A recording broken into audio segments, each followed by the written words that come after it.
எதிரணியனா, அதாவது ஆண்களே அப்படிங்கிற தலைப்பில் பேசுவதற்காக அந்த அணியின் தலைவர் இரா கண்ணன் அவர்களை அன்போடு அழைக்கிறோம். உழைப்பால் உயர்ந்தவர் ஜிடி நாயுடு, சிந்தனையில் சாதித்தவர் தாமஸ் ஆல்வா எடிசன், பேச்சால் புகழ்ந்தவர் அறிஞர் அண்ணா, வீரத்தால் வென்றவர் மகா அலெக்சாண்டர், கல்லை உடைத்தால் மண்ணாகும், கலப்பை உழுதால் பொன்னாகும், உழைப்பு உடலை பலப்படுத்தும், உழைப்பே நம்மை வளப்படுத்தும். அப்படிப்பட்ட உழைப்பின் முக்கியத்துவத்தை உணர்த்தும் நாளான இன்று உங்கள் அனைவருக்கும் உழைப்பாளர் தின நல்வாழ்த்துக்களை தெரிவிப்பதோடு, குடும்ப முன்னேற்றத்திற்கு பெரிதும் உழைப்பவர்கள் ஆண்களே என்ற அணியின் கீழ் ஒரு சில கருத்துக்களை உங்கள் முன் வைக்க விரும்புகிறேன். நடுவர் அவர்களே, உங்களுக்கே நன்றாக தெரியும், நாம் இந்த தலைப்பை தெரிவு செய்ததிலிருந்து நான் அந்த பக்கம் போயிடுறேன், நான் அந்த பக்கம் போகிறேன்னு ஒருத்தர் துடிச்சாருங்க. நடியா நடித்தார். கூப்பிட்டு என்னையா ஆச்சு, ஏன் இவ்வளோ தூரம் இவ்வளோ பதட்டப்படுறியா என்னன்னு கேட்டால் அவர் சொல்கிறாரு, நண்பா உங்கள் வீட்டிலையாவது என்ன நடந்ததுன்னு கேட்டுட்டு தான் அடிப்பாங்க, எங்கள் வீட்டில் அடித்ததுக்கப்புறம் தான் என்ன நடந்ததுன்னே கேட்பாங்க. கடைசியில் 2 வீட்லேயும் அடி தான் வாங்குறீங்க. 2 வீட்லேயும். நடுவரவர்களே, நம்ம நம்ம பக்கம் இருக்க நியாயத்தை சொல்லணும் இல்லையா? போன உடனே காலில் விழுந்துருது. என் பக்கம் என்ன நியாயம் இருக்குன்னு நம்ம சொல்லிட்டு தானே போய் காலில் விழுறது. விழுந்தா மட்டும் என்ன நடக்கும்? அது நம்ம நியாயம் ஒரு 100ல் ஒரு 20% நம்ம பக்கம் இருக்க நியாயத்தை சொல்லி நம்ம இனத்துக்காக நம்ம பேசலாம்னு எப்படி எதிர்ப்பாளர் நம்ம பேசும். இதை நம்ம கேட்கும்போது என்ன ஆகுது அப்படின்னா, வடிவேல் ஒரு படத்தில் சொல்லுவார் பாருங்க, அவளும் பெண் தானே, அவளுக்கும் அச்சம் மடம் நாணம் இன்னொன்று ஏதோ பயிர்ப்பு இருக்கத்தானே செய்யும், நமக்கு மட்டும் இல்லையா பயிர்ப்பு அப்படின்னு. அவரும் ஆணுதானே, அவருக்கும் அச்சம் மடம் நாணம் பயிர்ப்பு இல்லாமல் கூட இல்லைனாலும் கூட பொண்டாட்டி மேலே பயம் இருக்கு இல்லையா? ஏன் நமக்கு மட்டும் பயம் கிடையாதா? பார்த்தாலே தெரியும். நம்ம ஏன் பேச வந்திருக்கிறோம்? நம்ம இடத்துக்கு நம்ம தாங்க சப்போர்ட் பண்ணணும். பேசிட்டு வீட்டுக்கு தான் போகணும், வீட்டுக்கு தான் பேசணும் இல்லையா? திரைக்கடல் ஓடியும் திரவியம் தேடு, இது சங்ககால கூற்று. அன்பானவர்களே, ஒரு மனிதன் எவ்வாறு பொருளீட்ட வேண்டும் என்று சங்க காலத்திலேயே நம்முடைய முன்னோர்கள் சொல்லி வைத்திருக்கிறார்கள்.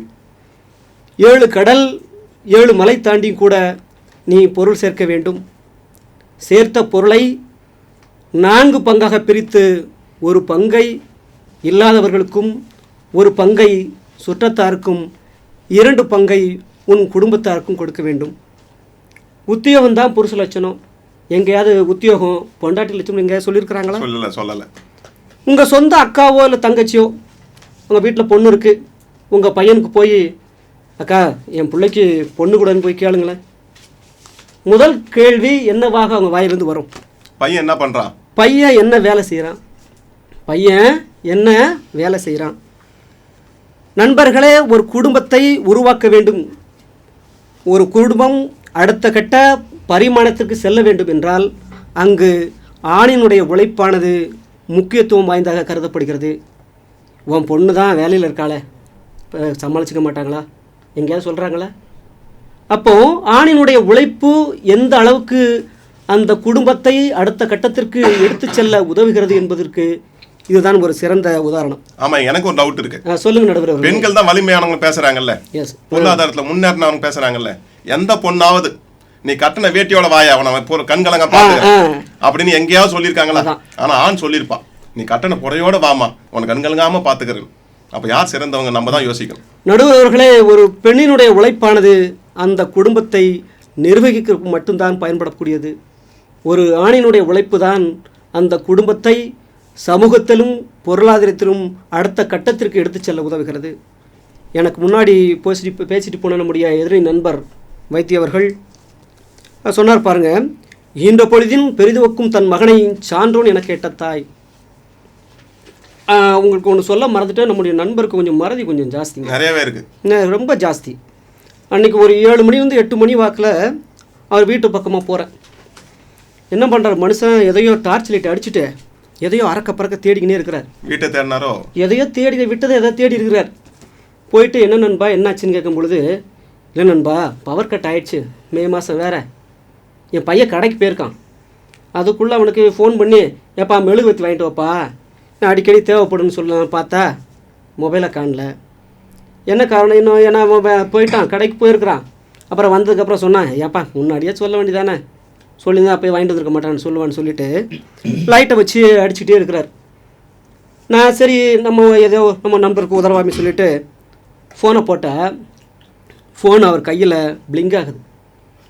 பார்த்தா தன்னுடைய செல்ஃபோனில் ஃப்ளாஷ் லைட்டை ஆன் பண்ணிவிட்டு தலைவன் என்ன செஞ்சுருக்கிறான், செல்போனை தேடி இருக்கான். அந்த அளவுக்கு மறதிக்காரன். அதாங்க ஐயா, அந்த காலத்துல முள்ளால எடுத்தாங்க, இந்த காலத்துல செல்லால எடுத்துட்டு இருக்கோம். அவ்வளவுதான். அவருக்கு தெரியல போல, மறந்து போயிட்டார் போல இருக்கு. திருக்குறள் தோன்றிய 2 நூற்றாண்டுகளுக்கு முன்பே புறநானூற்று பாடல்ல சொல்லி வச்சுக்கிற பாருங்க. ஈன்று புறந்தறுதல் எந்தலை கடனை, சான்றோன் ஆக்குதல் தந்தைக்கு கடனை, வேல் வெடித்து கொடுத்தல் கொல்லருக்கு கடனை, நன்னடை நல்கள் வேந்தற்கு கடனை, ஒளிர் வாழ் அருஞ்சமம் முறுக்கி களிவெறிந்து பெறுதல் காளைக்கு கடனை. அவர் சொன்ன திருக்குறளுடைய பொருள் என்ன? ஒரு தாய், ஒரு பெண்ணானவள் தனக்கு பிறக்கக்கூடிய குழந்தை, தனக்கு குழந்தை பிறக்கிறது, குழந்தை பிறக்கும் பொழுது ஏற்படக்கூடிய மகிழ்ச்சியை விட என் பையனை பிறர் யாரோ ஒருத்தர் என் பையன் ரொம்ப நல்லவேன்னு சொல்லும் பொழுது அப்போ தான் அவனுக்கு என்ன கிடைக்குமா, தான் ஈன்றெடுக்கும் போது கிடைத்த மகிழ்ச்சியை விட அப்போ தான் அவள் அதிகமாக மகிழ்ச்சி கொள்கிறாள். அதுதான் அந்த திருக்குறளுடைய பொருள். அதை தான் எங்காலும் ஏற்கனவே என்ன செஞ்சிட்டார் பொன்முடியார் 2 நூற்றாண்டுகளுக்கு முன்பே சொல்லி வச்சார் பாருங்க. சான்றோன் ஆக்குதல் தந்தைக்கு கடனை. சான்றோன் என்பது என்ன? வீரன். ஒரு சமூகத்தில் ஒரு குழந்தையை பெற்றெடுக்கக்கூடிய தாயின் கடன் ஈன்று புறந்தறுதல். வழியை கொடுத்துட்டா போச்சோ, முடிஞ்சு போச்சு. அந்த குழந்தையை ஒரு நல்ல குழந்தையாக வளர்க்கணும், சமூகத்தில் அந்தஸ்துள்ள ஒரு இடத்துல அந்த பையனை நம்ம நாட்டிற்கு ஒப்படைக்கணும்னு நினச்சார் அப்படின்னா, இப்போ உங்களுக்கு நல்லாவே தெரியும், இன்றைய தலைமுறையினர் பட்டாம்பூச்சி போன்றவர்கள். நண்பர்களே, இன்றைய தலைமுறையினர் பட்டாம்பூச்சி போன்றவர்கள். நீங்கள் பட்டாம்பூச்சியை இறுக பிடிச்சிட்டிங்க கூட அதனுடைய ரெக்கை உடஞ்சி அங்கேயே அது சுழன்று உழன்று அந்த இடத்துலையே விழுந்துடும். பிடிக்காம விட்டுட்டிங்கன்னா பறந்து போயிடும். அதே போல தான் குழந்தைகளும், நீங்கள் வளரக்கூடிய குழந்தைகளும். நீங்கள் இறுக பிடிச்சிட்டிங்க அப்படின்னா என்ன ஆகிடும்? அதான் அப்பாவுக்கு தெரிஞ்சு போச்சே, இன்னும் நம்ம என்ன பண்ணால் என்னென்ன ஆகிடும். பிடிக்காம விட்டால் கூட நம்ம கையை விட்டு என்ன செஞ்சிடும், குழந்தைங்க நகர்ந்து போயிடும். அப்போ எவ்வளோ பெரிய உழைப்பு அந்த தந்தையினிடம் ஒப்படைக்கப்பட்டிருக்கு என்பதை நம்ம தெரிந்து கொள்ள வேண்டும். இன்னொன்று சொன்னார் பாருங்க, வெளிநாட்டு வாழக்கூடிய ஆண்கள் எல்லாம் தன்னுடைய மனைவிமார்களை சும்மா இருக்கிறா, வீட்டில் இருக்கிறான்னு சொல்கிறதில்ல, ஹோம் மேக்கர் தான் சொல்கிறாங்க. எங்க ஹோம் மேக்கர்னா என்ன? ஹோம் மேக்கர் இல்லால் இல்லத்தரசி, ஹோம்னா வீடு, மேக்கர்னா உருவாக்குபவள், ஒரு இல்லத்தை ஒரு குடும்பத்தை உருவாக்குவள் என்று பொருள். கொத்தனாராக இருப்பாங்களோ? கொத்தனாராக கூட இருக்கலாம். ஏன்னா ஒரு ஆணுக்கு திருமணமாகுது, திருமணமாகும் பொழுது தான் அவனுக்கு ஒரு புது குடும்பமானது உருவாகுகிறது. அந்த இல்லத்தரசி அவர் சொன்னார் இல்லையா, நாங்கள் ஹோம் மேக்கர்னு சொல்கிறாங்க. அவர் மனைவியை மற்றவங்கள்ட்ட பேசும்போது எப்படி பேசுவார்னு சொல்லி எனக்கு தெரியல. ஏன் நம்ம சொல்கிறதே இல்லையா, எங்கள் வீட்டில் என் மனைவி சும்மா தான் இருக்கான்னு சொல்கிறோமா? வீட்டுக்காரம்மா எங்கள் அவங்களாவது ஒரு குடும்பத்தை உருவாக்குன்னு தான் சொல்கிறாங்க. நாங்கள் என்ன சொல்கிறோம்? வீட்டுக்கார அம்மா, ஒரு வீட்டினுடைய முதலாளின்னு தான் சொல்கிறோம். எத்தனை முறை சொல்லிக்கிட்டு இருக்கோம் ஒரு நாளைக்கு? மற்றவங்கள்ட்ட சொல்லும் பொழுது வீட்டுக்கார அம்மான்னு தான் சொல்கிறோம் இல்லையா? இவர் என்னமோ ஹோம் மேக்கர்னு. அந்த ஹோம் மேக்கர் தான் என்ன பண்ணுறாங்க அப்படின்னா, குடும்பத்தில் இருக்கக்கூடிய குழந்தைகளை தனது தகப்பனுக்கு எதிராக உருவாக்குகிறார்கள். உனக்கு ஒரு 10 மணி இருக்கும், ஒரு பையன் வரான், அவங்க அப்பாட்டாப்பா என் பைக்கு கொஞ்சம் பழைய பைக்காக இருக்குது, எனக்கு வேறு ஒரு பைக் வாங்கி கூட அப்படின்னு கேட்கும் பொழுது அந்த தந்தை அப்படியா சரி போ, இப்போ மணி 10 போச்சு, போய்ப்பா சாப்பிட்டு தூங்கு, காலையில் பார்த்துக்கிறான்னு சொல்லி அனுப்பி வச்சுறாரு. அன்னைக்கு இரவு அந்த அம்மா, அந்த பையனுடைய அம்மா தந்தையும் தாயும் பேசிக்கொள்கிறார்கள். ஏங்க அவன் கேட்குற பைக்கு 2.25 லட்ச ரூபா ஆகுது. இந்த வருஷம் காலேஜுக்கு கட்ட முடியாது, ஃபீஸ் வேறு இருக்குது, கிட்டத்தட்ட 4 to 5 லட்ச ரூபா ஆயிரும். நீ வச்சுருக்கியா? என்ன கேட்டாலும் மண்டே ஆட்டுவியா? என்ன பண்ண, காலையில் வந்து கேட்பான், என்னால் முடியாதுன்னு சொல்லிடு. இல்லை நீ கட்டுவ அப்படின்னா நீ பார்த்துக்கோ, என்கிட்ட எதுவும் வந்து என்ன செய்யக்கூடாது, சும்மா சும்மா வந்து புலம்பி தள்ளக்கூடாதுன்னு சொல்லிடுறாங்க. மறுநாள் அதிகாலையில் பையன் வந்து அவங்க அப்பாட்ட கேட்குறான், என்னப்பா பைக் கட்டினேன் என்னாச்சு? இல்லை தம்பி, நீ கேட்குறது 2.25 லட்ச ரூபா ஆகுது, ஃபீஸ் வேறு இருக்குப்பா, இந்த ஒரு வருஷம் ஓட்டேன், அடுத்த வருஷம் எதாவது பார்த்துக்கலாமே. அது எப்படி நேத்தான் அப்புறம் மாற்றி மாற்றி பேசுகிற, நேத்தான் வாங்கி தரேன்னு சொன்னேன், இன்றைக்கி என்ன வேண்டாங்கிறிய அப்படின்னு சொல்லும் பொழுது அவங்க அம்மா பார்த்து, அம்மா நீ எதை சொல்லாம்மா, ஏன் எனக்கு தெரியாது, நீ எது வந்தாலும் உங்கள் அப்பாட்டே பேசிக்கோ. அது மட்டும் இல்லைங்க, அந்த எதிர்த்து விட்டு பையன் ஓட்டுறான், பக்கத்து வீட்டு பையன் ஓட்டுறான், என் பையன் ஓட்டுனா தப்பு அப்படின்னு போட்டு கொடுப்பாங்க. அப்படியே அந்த அம்மா அப்படியே சேம் சைடு அப்படியே கோல் அடிக்கும் பாருங்க. நீ எதுவாக இருந்தாலும் அப்பாட்ட கேட்டு, எதுவாக இருந்தாலும் அப்பாட்ட கேட்டுக்கோ. அப்பா தான் அங்கே என்ன செய்வார், இல்லைன்னு சொல்லும் பொழுது பையனுக்கு யார் மேலே கோவம் வரும்? அம்மா சொல்கிறாங்க, எங்கள் அப்பா தான் நிச்சயம் மாட்டேன்றாரு, வாங்கி தர மாட்டேன்றாரு. இந்த அம்மா பிள்ளையும் கிள்ளி விட்டுட்டு தொட்டிலையும் ஆட்டக்கூடிய காரியத்தை தான் செய்வாங்க. நடுவர் அவர்களே, நம்முடைய நண்பர் சொன்னார் இல்லையா, வெளிநாடுகளுக்கு வேலைக்கு போகிறாங்க. வெளிநாட்டுக்கு வேலைக்கு போனால் அங்கே போய் அவங்க எவ்வளவு படோடமாக இருக்கிறாங்க, சந்தோஷமாக இருக்கிறாங்க. வெளிநாட்டில் வாழக்கூடிய இங்கிருந்து சென்ற ஆண்மகனுடைய வலியும் வேதனையும் என்றைக்காவது தனது குடும்பத்திற்கு அவன் காண்பித்துக்கிறானா? போயிட்டு நம்ம ஆளுகள்கிட்ட இருக்கக்கூடிய கெட்ட பழக்கம் தாங்க, போயிட்டான் வெளிநாடு போயிட்டானா யாருமே நம்புறதில்லை. வீட்டில் இருக்க யாருமே நிச்சயறதில்லை. வீட்டில் இருக்கவும் பக்கத்தில் இருக்க ஏதாவது சொல்கிறான்ப்பா, வெளிநாடாக போயிருக்க போகிறான், எங்கேயா அந்த ஃபோட்டோ எடுத்து அனுப்பான் பாரு.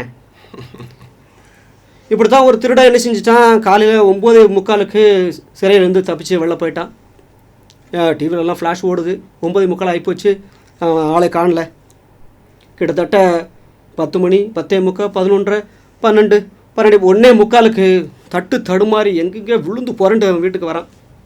அந்த அம்மாவுக்கு என்ன கேள்வி கேட்டிருக்கேன் அந்த திருடன்ட்ட, ஏயா 9:45 வீட்டை விட்டு ஜெயிலை விட்டு வெளில போயிட்டேன்னு சொல்லிட்டான், 3.5 மணி நேரம் ஆகுது, இவ்வளோ நேரம் எங்கே போய் ஊர் சுற்றிட்டு வரேன்னு. ஆனால் போய் சிட்பண்டில் பாருங்கள், சிட்பண்டில் கேட்ட உடனே அந்த அம்மா பணத்தை போட்டுருவாங்க. நம்ம ஆட்டு இருக்க கெட்ட பழக்கம் தான், யாரையும் எப்போயும் நம்புறதே கிடையாது. வெளிநாடு போயிருக்கிறான், ரிட்டர்ன் வரான்னு வச்சுங்க, எப்படி நம்புவான்? கையில் சாக்லேட் இருக்கணும், கோடாரி தையில் வச்சுருக்கணும், சென்ட் பாட்டில் வச்சுருக்கணும், இருந்தால் தான் அவன் வெளிநாடு போயிட்டு வரானே தெரியும். அன்பானவர்களே, வெளிநாட்டுக்கு போன அந்த நண்பன் போய் அங்கே ஒரு பெரிய கார் முன்னாடி ஃபோட்டோ எடுத்து அனுப்புவான். அந்த ஊரில் அந்த போன நாட்டில் ரொம்ப ஃபேமஸான ஒரு பில்டிங்க்கு முன்னாடி கீழே நின்று ஃபோட்டோ எடுத்து அனுப்புவான். பெரிய மாலில் உட்காந்து சாப்பிட்ற மாதிரி ஃபோட்டோ எடுத்து அனுப்புவோம். இதுதான் நமக்கு தெரியும். அதற்கு பின்னாடி அவன் தங்கி இருக்கக்கூடிய அறை என்றைக்காவது அவன் ஃபோட்டோ எடுத்து அனுப்புகிறானா? அந்த பில்டிங்கை விட எத்தனையோ மடங்கு உயரமான டவரில் ஏறி வேலை செய்வான் பாருங்கள், அதை என்றைக்காவது ஃபோட்டோ எடுத்து அனுப்பியிருக்கானா? அதெல்லாம் அனுப்புனா என்ன ஆகும்? எத்தனையோ மைல் தூரத்தில் இருக்கக்கூடிய தன்னுடைய மகனோ தன்னுடைய கணவனோ எவ்வளோ தூரம் போய் உயரமாக போயிட்டு வேலை பார்க்குறானே, நிம்மதி வருமா அந்த குடும்பத்துக்கு? அப்போ தன்னுடைய வலியையும் வேதனையும் தனக்குள்ளே அடக்கி கொண்டு அவன் இன்முகத்தோடு தான் இதெல்லாம் செஞ்சுக்கிட்டு இருக்கிறான். அடுத்து ஒன்று சொன்னார் பாருங்க,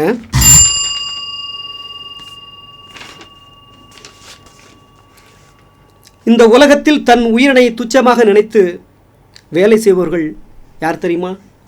நடுவர் அவர்களே, இந்த உலகத்தில் தன்னுடைய வேலையை துச்சமாக நினைத்து வேலை செய்பவர்கள் ஆண்கள் மட்டுமே. மலக்குழியில் இறங்கி அடைப்பு நீக்குகிறானே அவன் ஒரு ஆண். கடலில் மூழ்கி முத்தெடுக்கிறானே அவன் ஒரு ஆண். சொன்னார் பாருங்க, 60 வயசில் ரிட்டையர்ட் ஆயிடுவாங்க, எங்களுக்கு தான் கடைசி வரைக்கும். யார் சொன்னாங்க? ஒரு 60 வயதில் ஆணோ பெண்ணோ இருபாலருக்கும் ரிட்டையர்மெண்ட்கள் உண்டு. எங்காவது 60 வயது ரிட்டையர்ட் ஆன ஒரு பெண்மணி எங்கேயாவது வேலைக்கு போய் நீங்கள் பார்த்துருக்குறீங்களா? எப்படி போக முடியும்? எங்கள் ஆள் 60 வயது ரிட்டையர்ட் ஆன மறுநாளே பார்த்தீங்கன்னா பெரிய மால்லையோ ஒரு துணிக்கடையிலையோ போய் செக்யூரிட்டியாகவும் நிறைய இடங்களில் அக்கௌண்ட்டோட போய் வேலை செய்கிறாருங்க. 16 வயதில் ஒரு குழந்தை வேலைக்கு செல்கிறான் என்றால் அந்த குடும்பத்தின் தகப்பன் சரியில்லை என்ற அர்த்தம். அதே குடும்பத்தில் 60 வயதுக்கு மேலே ஒரு ஆண் வேலைக்கு செல்கிறான் என்றால் அந்த குடும்பத்தில் பிள்ளை சரியில்லை என்ற அர்த்தம். தகப்பன் தான் படக்கூடிய கஷ்டத்தை ஒரு கவிஞன் அழகாக எடுத்துரைக்கிறான். நான் தலை நிமிர்ந்து வாழ்வதற்கு எனது தந்தை நாள் முழுவதும் தலை குனிந்தே கிடப்பார் மண்வெட்டியுடன். எவ்வளவு சிறப்பான ஒரு கவிதை பாருங்கள் நண்பர்களே. பெண்களினுடைய உழைப்பானது தன் குழந்தையை மடியில் உட்கார வைத்து உலகத்தை காட்டுவது போன்றது. ஆணின் உழைப்பானது தன் குழந்தையை தோள்களிலே சுமந்து கொண்டு உலகத்தை காட்டுவது போன்றது. தன் வாழ்நாள் முழுக்க அந்த குடும்பத்திற்காக ஆணிவேராக நின்று மெழுகுவர்த்தி போல் தன்னை கரைத்து கொண்டு அந்த குடும்பத்திற்கு ஒளியேற்றுகிறானே, அந்த ஆண்தான் ஒரு குடும்பத்தின் முன்னேற்றத்திற்கு பெரிதும் துணை நிற்பவன். ஆகவே ஒரு குடும்பத்தினுடைய முன்னேற்றத்திற்கு பெரிதும் உழைப்பவர்கள் ஆண்களே என்று கூறி வாய்ப்பளித்தமைக்கு நன்றி பாராட்டி எனக்கு இங்கு பேச வாய்ப்பளித்த ZTV நிர்வாகத்திற்கும் உலகெங்கும் வாழக்கூடிய ZTV நேயர்களுக்கும் மீண்டும் ஒரு முறை மேதின வாழ்த்துக்களை கூறிக்கொண்டு எனது உரையை முடிக்கிறேன். நன்றி, வணக்கம். குடும்ப முன்னேற்றத்திற்கு பெரிதும் உழைப்பவர்கள் ஆண்களா பெண்களா என்ற விவாதத்தில் ஆண்கள் அப்படிங்கிற தலைப்பில் அணித்தலைவர் கண்ணன் அவர்கள் சிறந்த கருத்துக்களை எடுத்துரைத்து நமக்கெல்லாம் ஒரு விழிப்புணர்வு ஏற்படுத்தியிருக்காரு. திரைக்கடல் ஓடியும் திரைவியும் தேடு அப்படின்னு ஒரு ஆண்மகன் தானே சொன்னாங்க, எங்கேயாவது பெண்களை சொல்லியிருக்காங்களா அப்படின்னு ஒரு கேள்வி எழுப்பியிருக்காரு. சான்றோர் ஆக்குதே தந்தையினுடைய கடமை தானே அப்படின்னு தந்தையினுடைய உயர்வை பெருமையாக நம்மளுக்கு கண்முன் கொண்டு வந்து நிறுத்தியிருக்கார். உலகத்தில் மிக முக்கியமான மிகப்பெரிய வேலைகள் எல்லாமே ஆண்கள் தானே செஞ்சு இந்த உலகத்தை நிமித்திட்டுருக்கோம் அப்படின்னு தம் ஆண்களுடைய பொறுப்புகளை நம் கண்முன் கொண்டு வந்து காட்டியிருக்காரு. இது மட்டுமா, தான் கண்ட உயரத்தை விட தன் மகன் அதிக தூரம் பார்க்க வேண்டும் என்பதற்காக தன் மகனை தோளில் சுமந்து ஒரு தந்தையானவன் தன் வாழ்நாளில் பூராவும் கடந்துட்டு இருக்கான் சுமைகளோடு அப்படின்னு அவருடைய பெருந்தன்மையை நம் கண்முன் கொண்டு வந்து காட்டியிருக்கார். அவர் மிக முக்கியமாக சொன்ன விஷயங்களில் ஒரு தாயே தன் குடும்பத்துக்கு எதிராக செயல்படக்கூடிய ஒரு சூழ்நிலையை உருவாக்குறாங்க, ஒரு பெண் உருவாக்குறாங்க அப்படிங்கிற ஒரு குற்றச்சாட்டை வச்சுருக்கார். அதாவது இந்த ஆன்டி இண்டியன் மாதிரி ஆன்டி ஹோம் மேக்கராக ஒரு தாய் கல்யாணத்துக்கு பிறகு வரக்கூடிய மருமகளிடம் நடந்து கொள்கிறாங்க அப்படிங்கிற குற்றச்சாட்டை நம்ம அனைவரும் கண்முன் கொண்டு வந்து நிறுத்தியிருக்காரு. இதுக்கு பதில் சொல்ல எதிரணி தலைவரை அன்போடு அழைக்கிறோம். பெண்களே அப்படிங்கிற அணியில் பேசுவதற்காக தன் இறுதி வாதத்தை வைப்பதற்காக ராஜா அவர்களை அன்போடு அழைக்கிறேன்.